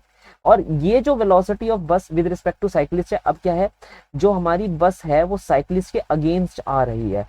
तो अगर बस साइकिलिस्ट के अगेंस्ट आ रही है तो अगर हम यहाँ पर बस को देखें तो उसकी वेलोसिटी क्या है v, और साइकिलिस्ट उसके क्या चल रहा है, अगेंस्ट चल रहा है। अगेंस्ट किस वेलोसिटी से चल रहा है, 20 की वेलोसिटी से चल रहा है। तो हम यहाँ पर क्या लिखेंगे, v + 20, क्या ये बात सबको क्लियर है? Equal to V T. देखो बी से आने वाली बस भी हर टी टाइम के अंदर निकल रही है, तो एक बस से दूसरे बस के बीच में जो टाइम निकल कर आएगा वो कितना होगा हमारा? वी टी ही होगा। ये बात समझ आई? और क्योंकि अगेंस्ट मामला चल रहा है यहाँ पर, साइक्लिस्ट और बस के बीच में अगेंस्ट मामला चल रहा है, तो इस केस में क्या होता है? वेलोसिटी क्या हो जाती है? ऐड हो जाती है। ये तो पता ही होगा ना, वेलोसिटीज ऐड हो जाती है अगर अपोजिट चल रही हो। और अगर नहीं पता तो मैं इसको ना बिल्कुल इंसानों की तरीके से रिलेटिव मोशन की भाषा में लिखकर दे देता हूँ। ये इस तरफ जा रहे हैं, तो ये जो डिस्प्लेसमेंट होगी एक बस से दूसरे बस के बीच में जो डिस्प्लेसमेंट है वो पीछे की तरफ है, तो वो नेगेटिव डिस्प्लेसमेंट होगी। तो मैं यहाँ लिख सकता हूँ नेगेटिव वी टी, ये मैंने लिख दिया। अब यहाँ लिखूंगा velocity of bus with respect to the cyclist into time T. ठीक है, अब वेलोसिटी ऑफ बस क्या है? पीछे की तरफ है यहाँ, तो नेगेटिव वी। और साइक्लिस्ट की जो वेलोसिटी है वो आगे की तरफ है, तो नेगेटिव 20 इनटू जो हमारा टाइम है वो कितना है? 6 मिनट का, तो 6/60। तो यहाँ से नेगेटिव नेगेटिव नेगेटिव से कट जाएगा, यहाँ पर जो ये नेगेटिव है, तो कितना आंसर आएगा? v + 20 6/60 equal to V T. ये मैंने उन व्यक्तियों के लिए लिखा है जिनका मुझे पॉसिबली ये लग रहा था कि वो डाउट देने वाले हैं कि सर अभी तो आप जो डायरेक्शन स्पेसिफिक बातें कर रहे थे, आगे जाओ तो पॉजिटिव, पीछे आओ तो नेगेटिव, उसको आपने फॉलो नहीं करा। मैंने उसको फॉलो करके भी आंसर यहाँ पर लिख दिया, और यहाँ पर वो इक्वेशन भी लिख दी जो कॉमन सेंस से निकाल सकते हैं। ठीक है, कॉमन सेंस नाम का कॉमन होता है लेकिन होता किसी के पास नहीं है, भले ही वो तुम हो, मैं हूं या कोई भी हो। ठीक है, मैं अपने आप को कोई एक्सेप्शनल इंसान नहीं कह रहा, हूं तो मैं भी जानवर ही। तो कॉमन सेंस ना मेरे पास है ना तुम्हारे पास है, फिर भी कभी कभार क्या है, मैं भी कॉमन सेंस का यूज कर देता हूँ। तो ये हमारे पास आया। अब देखो वी टी इसमें भी है और वी टी ऊपर वाली इक्वेशन में भी है, तो ये हमारी इक्वेशन नंबर 1 है ए बी वाली इक्वेशन, और ये वाली हमारी इक्वेशन नंबर 2 है हमारी बी से लेकर ए वाली इक्वेशन। तो मैं इसको इक्वेट कर देता हूँ, v + 20 6/60 इक्वल टू v - 20 18/60। 18 से 60 घटा दो, 6 तिया 18 घटा दो, यहाँ पर से वेलोसिटी की वैल्यू निकाल लो, कितनी आ जाएगी? 3v - 60, ये हो जाएगा 2v इक्वल टू 80, v की वैल्यू आ जाएगी 40। तो जो यहाँ पर बस की वेलोसिटी निकल कर आ रही है वो कितनी आ रही है? 40। बस, और तो कुछ नहीं करना। अब किसी भी एक इक्वेशन में लगा दो, 40 + 20 6/60, 40 टाइम टी। यहाँ पर अब ये जो टाइम निकल कर आएगा, याद रखना वो घंटे में निकल कर आएगा। ठीक है, क्या ये बात क्लियर है? ठीक है, अगर तुम मिनट्स में करना चाहते हो तो तुम कर सकते हो, बस जो समय आए उसे 60 से मल्टीप्लाई कर देना। तो टाइम की वैल्यू जो आ रही है वो कितनी आ रही है? 6/40 इंटू टाइम टी। अगर मतलब ये जो आंसर आ रहा है, ऑब्वियसली ये जो आंसर आ रहा है ये किस में आ रहा है हमारा? शायद आवर्स में आ रहा है, मिनट्स में कन्वर्ट करना है, तो मैं आग्रह करूंगा कि आप ऐसे कर ले। 2 दूनी 4, 2 तिया 6, 2 तिया 6, तो आंसर कितना आ जाएगा? 9 मिनट। अच्छा, अब ये मेरे से प्लीज मत पूछना, प्लीज, मैं आग्रह करता हूँ, मैं रिक्वेस्ट करता हूँ, ये मेरे से मत पूछना सर आपने आवर्स को मिनट में कैसे कन्वर्ट कर दिया। मैंने बता दिया। यहाँ पर अगर तुम डायमेंशंस देखोगे तो ये क्या है? ये है किलोमीटर पर आवर का डायमेंशन। ये क्या है? किलोमीटर पर आवर का डायमेंशन। इसका डायमेंशन क्या था? हमारा आवर्स का डायमेंशन था। तो इसका डायमेंशन भी क्या होगा? हमारे आवर्स का डायमेंशन होगा, याद रखना। तो किलोमीटर पर आवर कट जाएगा, आवर्स और आवर्स सेम हो जाएंगे, तो ये जो टाइम है आवर्स में निकल कर आएगा। 60 से मल्टीप्लाई कर दोगे इस चीज को, जो भी आंसर निकल कर आएगा, तो तुम्हारा आंसर किस में आ जाएगा? मिनट्स में आ जाएगा। लेकिन अभी टाइम आवर्स में निकल कर आया, मिनट्स में कन्वर्ट करने के लिए मैंने 60 से मल्टीप्लाई कर दिया। तो ये सबसे ज्यादा इंपॉर्टेंट क्वेश्चन था जो कि पूरा अभी तक मैंने जो करवाया उसमें सबसे ज्यादा इंपॉर्टेंट। वैसे हर क्वेश्चन इंपॉर्टेंट था, लेकिन ये क्वेश्चन कहूंगा मैं, ये भाई वो किंग क्वेश्चन था, किंग मेकर क्वेश्चन। जिस व्यक्ति ने इसे खुद कर लिया अच्छी बात है, मैं उसको कहता हूँ कि भाई बहुत ही बेस्ट है। तुमने अगर खुद कर लिया तो मैं पक्का कह रहा हूँ, तुम्हारे को 100% कह रहा हूँ कि तुम्हारी जो रैंक है वो 1000 से कम आएगी एडवांस के अंदर। मैं मेंस की बात नहीं करता, 1000 से कम तुम्हारी रैंक आएगी जिस दिन आ जाए एक बालूशाही का शादरा से ली गई हाँ, शादरा से ली गई बालूशाही का डब्बा मेरे घर पहुंचा देना। ठीक है, मैं उसका नाम भूल गया, हीरा लाल हलवाई, बेस्ट बालूशाही। ठीक है, तो उसका डब्बा मेरे घर पहुंचा देना, वो जोमेटो पर अवेलेबल नहीं होगा, तो तुम्हें मेरे पास आना पड़ेगा।